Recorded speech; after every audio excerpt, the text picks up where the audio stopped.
Улаанбаатар хотын ерөнхий боловсролын олон сургуулиудаас хүүхдүүд өгч буй үр өгөөж төгссөн сурагчдын амжилттай яваа үр дүнгээс харахад Сүхбаатар дүүргийн Эрдмийн өч цогцлбор сургууль тодоостод товоож харагдана. Өнгөрсөн 2 жилийн хугацаанд цар тахлаас болж ерөнхий боловсролын сургуулиудын хичээл цахим хэлбэр шилжиж үнийг дагаад хичээлийн хоцрогдол үр дүн бууралт гэд олон чухал асуудлууд гарч ирсэн юм а. Үүнийг харин зүтгэлтэй хүүхдийн төлөө гэсэн чин сэтгэлтэй багш ажилтан албан хаагч нартай сургуулиуд амжилттай давж хэлэх хүүхдээ хийсэн ажилтайгаар энэ хичээлийн жилийг үдэж байгаамаа. Эдгээр сургуулийн нэг нь бол захиралтай Эрдмийн хөтөч цогцлбор сургууль билээ. Өнгөрсөн хугацаанд бяцхан сурагч нартаа юу зааж сургасан, ямар менежмент шин төсөл хөтөлбөрийг амжилттай зохион байгуулсан талаараа тайлангаа тавилаа. Хүүхдүүд маань одоо нодон жил 1-р ангид элсэж ороод Эрдмийн баяраа тэмдэглэж чадаагүй 1-р, 2-р үсгээ дөнгөж үзэж эхэлжээт л одоо ковид цар тахлын улмаас одоо бүгдээрээ цахим шилжсэн. Тэгээд одоо хүүхдүүддээ бас нэг дурсамж үлдээх талаас 2-р ангид хүүхдүүд одоо зөв бичих дүрмийнхаа бүх дүрмийг одоо үзэж эхэлдэг. 1-р, 2-р одоо тооны дөрвөн аргалт сургацсан одоо хүрдээ үзэж дуусж байгаа энэ цаг үед одоо эцэг их болон энэ сурагчдаа бас сэтгэлд нь бас цаашдынх нь сурах үйл ажиллагаанд нь урам дэмжлэг өгөх зорилгоор бид нар одоо өнөөдрийн энэ сурсан мэдсэн үйл ажиллагааныхаа тайлан эцэг ихтэй ингэж тайлгнаж байгаа ийм өдөр болж байна. Бас одоо бус сургуулиуд жишээ авахаар эерэг аяныг хэлүүлж байгаа гэсэн. Энэ аян ямар аян хэлүүлж байна? Ямар зорилготой энэ аян бэ? За энэ үйл ажиллагааныхаа сурагчдын тайлангийн өмнө одоо бид нар эцэг ихтэйгээ бас нэг урайлаг гаргаж аян өрнүүлж байгаагаа одоо аль бие осоор зарлж байгаа. Энэ аян маань одоо ирэх он дуустал үргэлжлэх ийм аян байгаа. Энэ аян маань одоо ойлголт зөвл үйлдэл зөвгээд аян харилцан хүндэтгэе эергээр нөлөөлөе гэдэг ийм аянуудыг одоо манай сургууль өнөөдөр аль бие осоор нээлттэй хийж ингэж өрнүүлж байна. Энэ аяны цаана одоо ямар утга учир байна гэхээр цар тахалтай холбоотойгоор болон түүнээс өмнө ч гэсэн эцэг их өөрсдөө хүүхдтэй үлгэрлдэг зүв байх энгийн одоо мэдлэг хог аяхаас өсвөлээд одоо бүгд одоо ижил төвшөнд зөв амьдрах ухаанд суралцахын төлөвшлийнхаа асуудалд одоо бүгдээрээ одоо зөв одоо санаа бодлоо үйлдэлээ хандуулахын тулд одоо энэ аяныг аль биесээр эхлүүлж байгаа. Тэгээд танаа 2-р ангийнх нь ер нь хэдэн хүүхдтэй вэ? Хэдэн бүлэгтэй вэ? Хичнээн одоо ер нь баг сургуулийн хувьд ер нь баг ангийнхны хувьд хичнээн багш ажиллаж ажилтдаг юм бэ?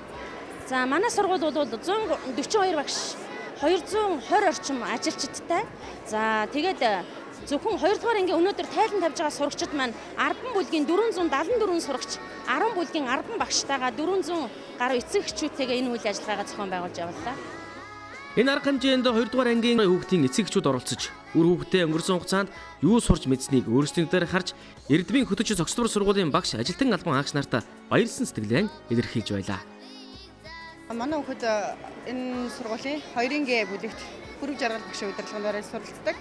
Энэ хугацаанд ковидтэй байсан ч гэсэн захимаар суулсан ч гэсэн ерөнхийдөө багш маань аягүй сайхан тулж ажилладаг.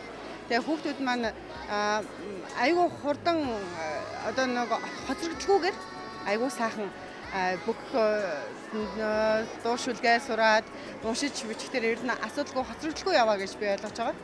Айгуу сайн байгаа гэж байна. Үйл явдал их одоо гоё олон хүнийг одоо баярлуулсан гоё үйл явдал боллоо тий. Хүүхдүүд манаас дуугаа сурсан байна. Дээрээс нь тооныхоо дөрвөн арга суралцсан байна гэдэг. Өнгөрж байгаа цаг хугацаа сар өдөр ер нь их тийм ач холбогдолтой сар болсон юм байна. Хүүхдийг ер нь яг хэр ер нь тууч ажилдаг багш нартай ер нь хандаж хэр ажил. Тэгэлгүй яг хүүхдүүд маань айгуу зүгээр анх А үсэг гэдэл сургууль орж ирээл тэгэл 2 жил амарсан шүү дээ. Тэгээд орж ирээд саяны богино хугацаанд бол айгуу хурдан өсөж дэвцсэн. Тэгээд тооны хүрдээс ажилласан байна. Ер нь бол айгүй бахархалтай байна. Тэгээд багшийн маань хувьд бол айгүй залуу хүн. Гэхдээ ажил мэргэжил айгүй хайртай. Хүүхдүүдээ их тулж ажилладаг, эцэг эхчүүдээ их ойр байдаг. Миний хувьд болохоор охиныхоо бол урамшуулж өгдөг. Манай охин их бие даалттай л да. Ер нь бол нэг тийж ээжийн оролцооны айхтар ороод байдгүй. Би ерөнхий ингээл чиглүүлээд өгдөг болохоос ш бүх юм ер нь надад зааж хаад идэв штэ. Айгуус тийм л хөвгтэйдэг да. Сургуулийн хамт олон багш нарт эцэгчүүд нь хандаж та юу гэж хэлмээрээ? Ер нь бол одоо нэг захим орчинтой байсныг холбогдуулаад ч юм уу те ээж аауд ерөнхийдөө багш нартайгаа их ойрхон байгаасаа гэж боддог да. Гадуур гарч байгаа нэг янз бүрийн гинт хэрүүд байгаа даа шүү дээ. Тэднэртэй холбогдуулаад бол хүүхдүүдээ ер нь багштайгаа их ойр байгаасаа сая сүүлд бас асуудал гарлаа шүү дээ. Тэрнээс харахад бол хүүхдүүд эцэг ихтэйгээ ойрхон багш нар эцэг ихтэйгээ их ойрхон ажилласаа яг тулж ажилласаа гэж хүсэж байгаа да. Тэгээд багш нартай хандаж хэлэхэд маш их баярлж байгаа. Бид нарын ялах хүүхдүүдийг аваад өөрийн юм шиг биднэрт бол энэ ялах байгаа ш. Тэгээд нэг 2 3 хүүхдтэй байхад яаж хэцүү байдаг үлээ те. Энэ олон хүүхдүүдийг ингэж сайхан хүмүүжүүлээд бидний хүүхдүүдийг өдөө зэрэгтэй болгож байгаад маш их баярлалаа гэж хэлмээр. Бяцхан сурагчид сурсан мэдсэн эрдмээ багш сургууль хүмүүжүүлэгчид эцэг эхчүүд эмээ өвөө нартаа бахархалтайгаар харуулж хамгийн сонирхолтой нь өөрсдийн сурсан тооны хүрдээ дуу болгон дууж нэгэн зэрэг хоолой нийлүүлэн ирээдүйн өд тэмүүлж буйгаан харуулсан юм. Номоо хайрлан нугаж үрчил гэж урахгүй номоо хайрлан норгож хэртүүлж бохирдуулахгүй номоо хайрлан залхуур зүгээр суухгүй номоо уншин дими гадуур тэнийхгүй номоо уншин номтой нөхөрлөвөл эрдэмтэй болдог номтой найзад бол ухаантай болдог сарууд ухаантай хүн суутан болдог сайн эрдэмтэй хүн сайхан амьдран багштай баярлаа. Миний бүх бичиг үсгийг бол таас зааж өгсөн. Та бол энэ дэлхийн хамгийн сайн багш. Хоёрын дээр бүлэг зурдаг. Аавыг маань Отгонбаатар, ээжийг маань Буяндарга, багшийг маань Эренчээх үү. За.